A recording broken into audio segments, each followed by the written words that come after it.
Hi y'all, Keri here with another learning soundbite, and today we're going to be talking about how do we make our PowerPoint presentations a little less boring, especially when we're presenting.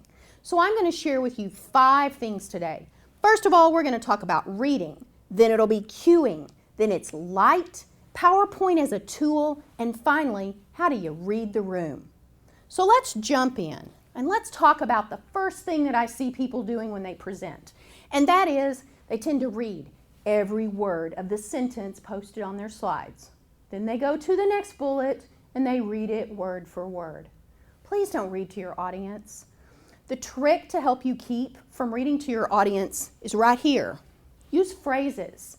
Use short, non-sentences, because then your brain doesn't get tricked into turning around when you're nervous and reading word for word.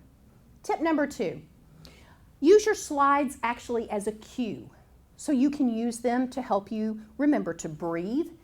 My big trick is a lot of times I'll click and up will pop a picture. It will remind me of an example that I need to share with my group or a story that I need to tell. Trick number 3, watch the lighting conditions in the room. You can very quickly get blue or you can get red as lights get projected into your face. Don't get blinded by the light. The way to avoid that, position your body so that you're not in direct sight of the light. And a lot of times it helps because you're also not blocking your slide. Let's talk about tip number 4. PowerPoint is a tool. It is not your presentation. So try to avoid standing behind a podium, hiding down behind it, gripping onto it. Realize that you're there with your audience to have a conversation, and step out and join them and invite them to hear what you have to share. Tip number 5, let's talk about how do we set things up and make sure we are ready to own that room.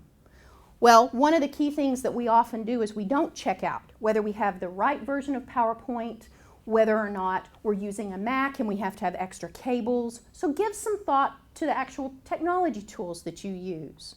Look around the room when you go in. Do they have chairs in awkward places? Move it. Make it your own. Whether you're in a classroom or you're in a boardroom like this setting, be sure to own your own space. And then finally, I want you to think about backup plans.